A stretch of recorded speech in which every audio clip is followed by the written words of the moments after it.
tu n'as pas le choix. C'est comme ça que tu dois faire. On ne peut pas tout avoir. Ne cherche pas, fais comme tout le monde. Stop. Décide. Ce podcast, c'est le repère des esprits libres, de ceux qui veulent bousculer les normes, remettre en question les limites, les modèles, qui en ont marre qu'on leur dise quoi faire ou que ce n'est pas possible. Je m'appelle Joy et je serai votre hôte. Ici, on va parler sans tabou de tout ce qui peut brider ou pimper notre vie. Dans ce podcast, on va booster ton courage et ta sincérité pour oser ne pas plaire à tout le monde, assumer tes choix et cesser de chercher la normalité, la conformité ou le sans erreur. Parce qu'être libre, ça se décide. Bienvenue dans ce nouvel épisode au format Build in Public. Je me saisis d'un sujet et je vous transmets ce qui se passe pour moi, ce que je traverse en ce moment. Et j'ai eu envie pour ce nouvel épisode de vous parler de l'envers du décor de l'entrepreneuriat, où on oppose très souvent la stratégie à qui nous sommes réellement. Et c'est vraiment un sujet qui me tient particulièrement à cœur parce que j'ai l'impression sur ces dernières années que je me suis beaucoup nourrie de stratégie et que j'ai fini par me perdre. Que finalement, l'inspiration, elle a viré à l'injonction, le fameux « il faut »,« tu dois ». Et en fait, j'avais cette sensation de ne pas me sentir assez, parce que beaucoup d'entrepreneurs autour de moi avaient des stratégies bien ficelées, avaient un fonctionnement bien à eux, et que j'ai eu envie d'apprendre d'eux, mais surtout, j'ai cherché à copier-coller. Et donc j'avais envie de parler de ce sujet, parce que je vois qu'on est nombreux à ressentir ça, à la fois dans mes coachés, mais aussi les groupes de personnes que je peux rencontrer ou que je peux animer. Dans les entrepreneurs avec qui j'échange, il y a toujours cet équilibre à trouver entre la stratégie et notre ADN, notre essence. Alors déjà, ce que j'entends par stratégie, tout ce qui découle d'une méthode ou d'un process, d'un plan à suivre, une sorte d'étape à enchaîner pour pouvoir obtenir tel résultat. Et ce que j'entends par ADN, ce qui découle de nous, c'est la façon dont on va appliquer cette stratégie. Le meilleur exemple que je pourrais donner, pour moi, la stratégie, c'est une recette de cuisine à suivre. Mais étrangement, quand c'est votre grand-mère qui le fait, ça n'a pas la même saveur. Donc il y a vraiment le côté presque théorique du plan à suivre et du résultat obtenu parce que ça n'a pas été fait de la même façon. Voilà ce que j'entends par stratégie et ADN. Moi, les défis que j'ai rencontrés sur ce sujet, c'est justement avoir l'équilibre entre ces deux parts, c'est-à-dire la part stratégique et la part intuitive. Je me souviens, à mes débuts, j'étais très intuitive et j'avais pas une organisation optimale où c'était basé sur éventuellement des chiffres, un fonctionnement à avoir en termes de lancement, en termes de vente, en termes de création de contenu. Et donc du coup, c'était vraiment très fouillis. Et je vous en ai parlé dans les épisodes précédents, en tout cas l'épisode précédent sur le paraître professionnel, où j'ai vraiment rejeté ce que j'appelle pour moi aujourd'hui l'ancien monde, où tout est conditionné par une sorte de performance, où finalement faire son job, c'est remplir des cases, c'est faire du reporting en H24 et l'intuitif n'a pas sa place parce que ça ne découle pas d'un monde très rationnel. Et je sais que je suis pas un être au départ rationnel, je suis un être intuitif. Et peut-être que ça sera le cas pour vous et vous avez l'impression qu'il faut ramener de la stratégie dans votre business. Et c'est ce que j'ai envie d'évoquer aujourd'hui, c'est que justement, moi ce que j'ai rencontré comme défi, c'est comment faire pour avoir un business qui tourne en mélangeant à la fois ce que je suis, cette personne intuitive, et de la stratégie. Donc du coup, je me suis énormément posé de questions sur qu'est-ce que ça pourrait être un marketing éthique ? Comment je pourrais créer du contenu sans me noyer dans les réseaux sociaux et sans avoir une sorte d'overdose, à la fois en termes de temps passé, mais aussi en termes de charge mentale. Je me suis demandé aussi comment je pouvais proposer mes services sans avoir l'air d'être une marchande de tapis. Ou encore faire des lancements de façon hyper qualitative, mais sans être trop intrusive ou avoir l'impression qu'il faut absolument que les gens achètent, sinon ils passent à côté d'une opportunité de fou. En fait, il y a vraiment cette idée que dans la vente, dans l'entrepreneuriat, dans le business au sens large, il faut encore une fois correspondre à certains codes, certaines règles, sinon on passe à côté de notre succès quelque part. du coup, c'est en lien avec ce que j'ai évoqué dans le premier épisode au format Build-in Public, c'est quelle est ma place dans ce monde professionnel? Est-ce que je continue à être un bon petit soldat, à me comparer aux autres et à vouloir quelque part être une copie de ce qu'ils font? Ou est-ce que j'essaye de trouver ma justesse à moi? Où est mon ADN? Comment il fonctionne? Et en fait, c'est quoi mon essence dans ce monde? Comment je peux faire du moi? Et je trouve que cette question, elle est hyper difficile à répondre parce que déjà, il faut avoir une connaissance de soi très fine et ensuite, il faut savoir comment ça se traduit en termes d'action. Sans pour autant se laisser embarquer par tous les doutes avec nos petites voix dans la tête qui sont éventuellement « ouais, mais les autres, ils sont déjà plus avancés que moi, donc du coup, c'est qu'ils doivent savoir mieux que moi, sinon je serais à ce niveau-là ». Donc ça pourrait être le syndrome de la bonne élève avec cette petite voix qui finalement préfère écouter les autres et leur stratégie et leur fonctionnement plutôt que notre propre fonctionnement. Il peut y avoir aussi la petite voix de la rebelle qui dit non mais en fait moi je fais comme je veux et je veux pas écouter les autres et donc qui serait quelque part presque hermétique à ce que les autres peuvent avoir à offrir. Et puis il peut y avoir aussi d'autres voix qui sont plus nuancées, qui peuvent nous amener à se dire ok en fait je peux m'inspirer sans me perdre. Et je crois sincèrement que dans ce cheminement-là, moi, je me suis perdue. Ça m'a coupé de ma spontanéité, ça m'a coupé de mon intuition, parce que j'avais majoritairement envie que ça marche comme les autres, en oubliant comment ça fonctionne pour moi. Et ce que j'avais envie d'amener sur la table aujourd'hui, c'est justement pas une solution de comment faire, parce que, encore une fois, personnellement, je suis encore en chemin, mais sortir de l'idée que nous ne sommes pas assez, sortir aussi de l'idée qu'il y a des relations d'infériorité et de supériorité, parce que justement, je crois qu'on est tous sur des chemins différents et qu'on peut tous s'entraider, vraiment co-créer un monde ensemble, plutôt que de croire que la personne qui a X années d'expérience de plus que nous ou tant de chiffres d'affaires de plus que nous, elle a une posture supérieure à nous.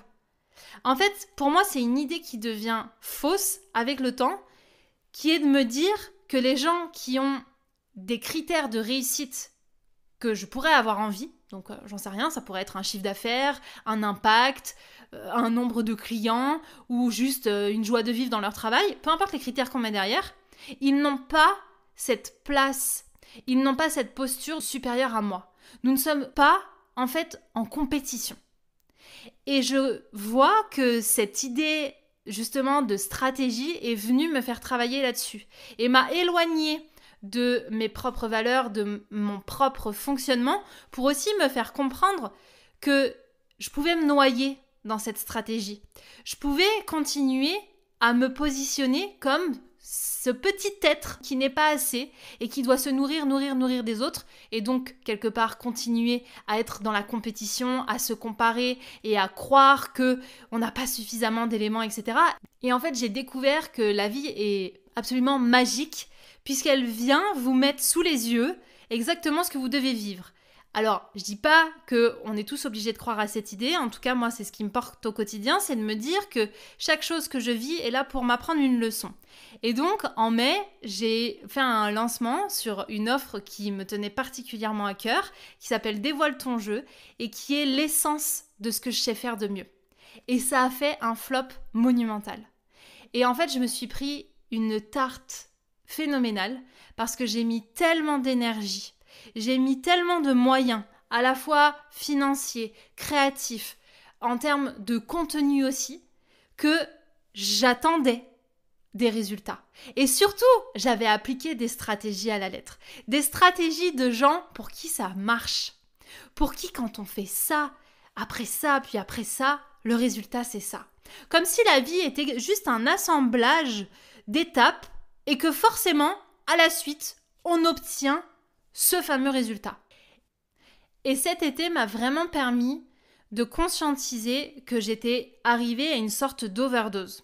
Donc il y a eu plusieurs événements qui m'ont permis de comprendre ça. C'est à la fois un voyage que j'ai fait en famille avec mon frère et ma grand-mère, où je me suis rendu compte que, en fait, la vie, elle se jouait pas sur des choses à cocher, mais quels que soient les domaines. On pourrait très bien parler de la vie perso avec le fameux mariage, enfant, crédit, etc. Mais ça marche aussi dans la vie pro. Le nombre de clients, le chiffre d'affaires, le changement de statut, ce que vous voulez. Ça reste finalement des petits checks à mettre sur cette fameuse to-do list. Et c'est venu me contrarier parce que je me suis rendu compte que la vie, c'était pas « tiens, ça je peux le cocher, ça c'est fait » et on n'en parle plus. C'est des choses qui se ressentent, qui se vivent, où vraiment la joie s'exprime de différentes manières et pas forcément par un résultat, mais juste un moment à passer, à vivre, à traverser, à partager. Et de par ce voyage, mais aussi les échanges que j'ai pu avoir dans mon groupe d'entrepreneurs où on est venu m'amener de la nuance, j'ai constaté que j'étais en train de faire comme il faut, mais pas comme j'ai envie. C'est difficile quand on est baigné dans un monde où on met du cœur et on n'obtient pas les résultats parce que, en tout cas moi personnellement, j'ai toujours été conditionnée dans l'idée que quand on faisait quelque chose, on obtenait quelque chose. Je me souviens même à l'école, c'était déjà le cas, je travaillais beaucoup et quand j'obtenais pas la note qui était le reflet du travail que je faisais, je comprenais pas. Il y avait un peu une idée de « mais je comprends pas, j'applique à la lettre la stratégie qui est de travailler, qui est de réviser et je n'obtiens pas ce résultat. » Et en fait, ça se répercute dans ma vie d'adulte avec comment j'applique la stratégie. Et pourtant, j'ai compris avec le temps que moi, ma force, c'était d'être intuitive, c'était aussi d'être spontanée. Et là où je pouvais ramener du cadre de la structure, c'était de chercher à m'inspirer des autres, mais pas à faire du copier-coller. Et ça marche dans n'importe quoi, les formations, donc c'est-à-dire j'apprends quelque chose, est-ce que je me sers de l'outil exactement comme je l'ai appris ou pas? Et je vous ai parlé dans l'épisode 2 des biais cognitifs avec le biais d'autorité, et je pense qu'il s'est répercuté de cette façon-là dans mon business, à savoir, il y a des personnes qui sont dans le même corps de métier que moi, qui sont passées par là où j'ai envie de passer, donc du coup, ils savent mieux. Et donc, je n'ai pas remis en question leur fonctionnement. Figure d'autorité pour moi, ils ont la connaissance et donc je n'ai pas à le remettre en question. Et ce biais d'autorité, il est venu vraiment me flouter sur « mais moi, qu'est-ce que j'ai envie de proposer? Qu'est-ce que j'ai envie de cautionner? Et comment ça peut se traduire dans mes actions, dans ma façon d'être. » Donc aujourd'hui, ça m'amène vraiment à lâcher le côté perfectionniste, de vouloir faire comme on m'a dit de faire, et ça m'amène aussi à vraiment faire preuve de courage et à faire à ma sauce. Je me suis rendu compte que il y a un stage qui m'a marqué dans ma vie, c'est le stage en médecine ayurvédique où j'apprenais la notion de santé holistique à travers le prisme de cette médecine indienne. Et je me souviendrai toujours de mon formateur qui m'a dit « Joy, je te donne les bases pour que tu puisses cuisiner de cette façon. Après, tout se fera à l'instinct. » Et j'ai toujours fonctionné comme ça en cuisine. Mais je me suis jamais dit que ça pouvait être une stratégie que je peux utiliser dans ma vie de tous les jours. Parce que justement, j'ai collaboré avec des gens qui me disaient d'un point de vue marketing, il faut que tu fasses ça, comme ça, comme ça. D'un point de vue vente, il faut que tu fasses ça, comme ça, sans remettre en question. Et donc du coup, ça m'amène vraiment à me reconnecter davantage à mes petites voix. Mais pas mes petites voix qui sont drivées par la peur. C'est-à-dire la peur de ne pas faire comme les autres, de ne pas faire comme tout le monde, de sortir d'un certain moule, d'amener aussi ma touche à moi. La peur de foirer. Toutes ces petites peurs qui s'imbriquent entre elles, mais plutôt celle qui a envie d'aider, d'accompagner. Et qui ferait les mêmes choses avec ou sans bonnes stats, avec ou sans enjeux financiers, avec ou sans impact. En fait, il y a une question qui me porte, moi, dans mon cheminement, c'est s'il n'y avait pas de question financière, s'il n'y avait pas de question d'impact, est-ce que tu continuerais à faire la même chose? Si la réponse est oui, c'est que je suis sur la bonne voie. Si la réponse est non, c'est que j'ai voulu, en fait, m'obstiner à aller dans une direction qui ne me porte pas, qui ne découle pas du tout de tout ce que j'ai à transmettre avec le cœur, qui découle simplement d'une peur de pas réussir, de pas être aimé ou que sais-je d'autres dans mes blessures que j'ai à l'intérieur de moi. Donc du coup, dans mon chemin, il y a vraiment cette idée de trouver l'équilibre, de cesser d'opposer la stratégie à qui je suis et vraiment de venir les faire cohabiter. Et pour ça, je le sais, moi dans mes explorations, ça veut dire venir toucher du doigt l'extrême et donc venir toucher l'overdose d'un côté et de l'autre, et donc À mon démarrage, évidemment, j'étais beaucoup trop dans l'intuitif. Et puis là, j'ai été beaucoup trop dans la stratégie et je me suis mangé des murs à chaque fois. Je ne vous conseille pas de manger des murs à chaque fois. Et c'est aussi pour ça que j'enregistre ce genre d'épisode, pour vous dire que on a le pouvoir de décider en amont de ne pas aller toucher la limite et de se confronter à tous ces sentiments désagréables en écoutant ce qui peut se passer aussi chez les uns et chez les autres, pour s'en inspirer.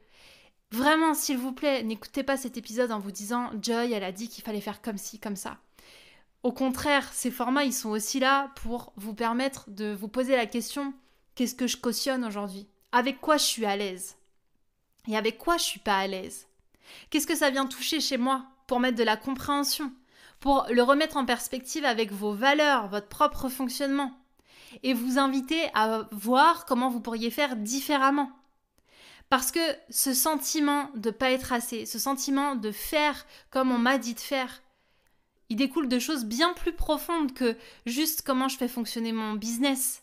Donc moi, l'idée aujourd'hui, dans ce chemin vaste de l'envers du décor de l'entrepreneuriat, je décide de plus opposer la stratégie à qui je suis. Je décide de vraiment regarder ce que je fais avec de la nuance et d'aller écouter mes petites voix intérieures pour savoir si je suis en train de me connecter avec ma peur ou avec mon envie de proposer quelque chose, de faire quelque chose. Et c'est d'ailleurs pour ça que j'ai décidé de créer un atelier le 10 septembre qui s'appelle l'atelier du grand kiff. Je vous dis pas encore ce qu'il va y avoir dedans parce qu'en fait, j'en sais rien. Pour l'instant, il n'est même pas créé. J'ai juste envie de me faire plaisir et qu'on puisse échanger sur des sujets qui m'animent. J'ai juste envie de vous transmettre ce que je vis en ce moment, les choses qui sont importantes pour moi et ce que je vois qui peut être bénéfique pour vous dans vos chemins à vous. Pour que justement, individuellement, on arrive à se reconnecter à cette unicité. Qu'on arrive à se reconnecter à ce qui fait de nous, nous. Parce que pourquoi on aime tel chanteur, tel acteur ? C'est parce qu'il est lui-même, pas parce qu'il essaye d'être la copie d'un tel ou un tel. Et en fait, j'ai l'impression que dans nos métiers d'accompagnants, de personnes qui ont envie d'œuvrer à rendre ce monde meilleur, plus authentique, on cherche à ressembler à un tel ou un tel, mais même de façon inconsciente, en utilisant la stratégie qu'il y a derrière. Et j'avais envie de vous inviter à travers cet épisode, à avoir cette ouverture-là et juste de mettre de la conscience sur ce qui est OK pour vous et ce qui ne l'est pas. J'espère que cet épisode vous aura plu et si c'est le cas, n'hésitez pas à le partager à quelqu'un qui pourrait être vraiment impacté et n'hésitez surtout pas à laisser une note sur Apple Podcast et Spotify. C'est le moyen le plus simple et gratuit de propulser ce podcast et de cultiver ensemble un esprit libre. Je vous embrasse et je vous donne rendez-vous dans le prochain épisode.